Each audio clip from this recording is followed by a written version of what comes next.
तो मैं इनको ये जंजीरा फोर्ट देखने के लिए आ गए। मैं इनको पूरा हिस्ट्री बता रहा हूँ। यहाँ पे एक यानी हिस्टोरिकल प्लेस है जंजीरा फोर्ट।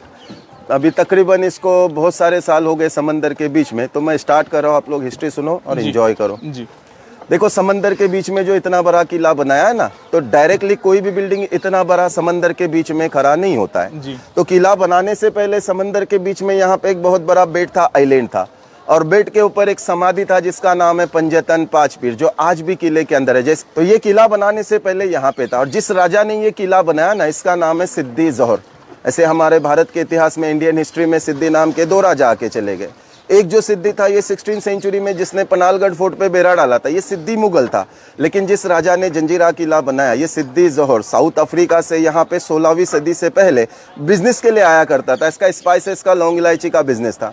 तो जब भी बिजनेस के लिए कोकन एरिया में आता था, ये बेट के ऊपर रुक के समाधि के ऊपर फूलों की माला चढ़ा के वापस अपने देश चला जाने का। अच्छा। एक मर्तबा आने के बाद देखा समंदर में तूफान हो गया, समंदर का पानी बेट के ऊपर चढ़ के वो समाधि को टच हो रहा है। तो पानी को रोकने के लिए, उसके प्रोटेक्शन के लिए यहाँ पे किला बनाने की सोच ली, और 1118 में किले का बांधकाम स्टार्ट किया। 1140 में पूरा किला बन के रेडी हो गया। टोटल 22 साल लगा इसको समंदर के बीच में बनाने के लिए।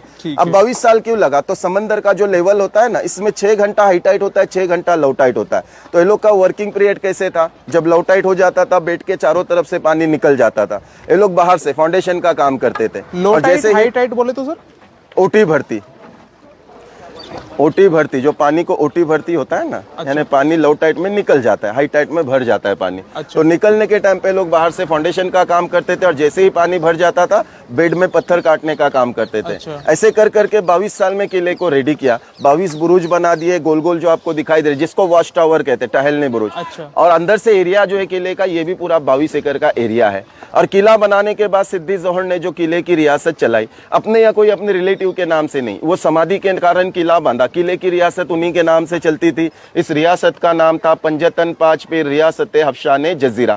आप लोग यहाँ तक आ गए, हम लोग यहाँ तक जंजीरा किला जाना है बोल के आ गए ना, मुरुड जंजीरा, लेकिन इसका रियल नेम जंजीरा नहीं है। इसका असल नाम जो है ये है जजीरा। जहाँ कहीं भी समंदर के बीच में आइलैंड होता है, बेड होता है, इसे जजीरा कहा जाता है। अभी हर कोई इसको जंजीरा जंजीरा बोल रहा है, इसके लिए जंजीरे के नाम से फेमस हो गया। अच्छा। किला बनाने के बाद इसमें 3 इंपॉर्टेंस रखा। कोई भी इस किले को आसानी से जीत नहीं सकता है। सबसे फर्स्ट इंपॉर्टेंट, जब तक हमारा नाव किले के गेट के, मेन एंट्रेंस के बिल्कुल करीब नहीं आएगा, एंट्री गेट आप बाहर से घूम के देखेंगे, कहीं से भी पता नहीं चलता है। किले के चारों तरफ समंदर का खारा पानी, और किले के अंदर मीठे पानी के 2 बड़े बड़े तालाब है। एक 60 फीट डीप है तो दूसरा 30 फीट, यानी एक 60 फीट खोल है तो दूसरा 30 फीट खोल है। पानी कहाँ से आया? तो देखो, किले का बांधकाम जो किया ना, तो ये सारे पत्थर यही बेड से निकाले हुए। अच्छा। तो ये लोग पत्थर निकालते निकालते जमीन से 60-70 फीट जब नीचे चले गए, जमीन में से नेचुरल मीठे पानी के झरने लगे। राजा को 2 चीज मिल गया, किला बनाने के लिए पत्थर, पीने के लिए पानी। इसके लिए किला 22 साल में रेडी हो गया। अगर पत्थर कहीं बाहर से लाना पड़ते थे, पता नहीं इसको कितना साल लगता था। और सबसे इंपॉर्टेंट जो थिंग है, ये है इसका मटेरियल, जो आज इसने समंदर के बीच में इतने सालों से भी बिल्डिंग टिका हुआ है। तो इसमें जो मटेरियल यूज किया है ना, उस टाइम पे सीमेंट कंक्रीट नहीं था। ये लोग ने मटेरियल स्पेशल क्या बनाया, तो इसमें मिक्स है चूना, नमक, गुड़, सीसा और समंदर की रेत। सीसा बोले तो जैसे पेंसिल में ब्लैक कलर का होता है, ग्रेफाइट लीड जिसको कहते हैं, इसको हीट दे के पिघलता है। ये पिघलने के बाद वो 3-4 मटेरियल में ऐड करके उसको पत्थर के जॉइंट के लिए इस्तेमाल किया हुआ है। अभी अंदर का हिस्ट्री मैं आपको बता रहा हूँ। जब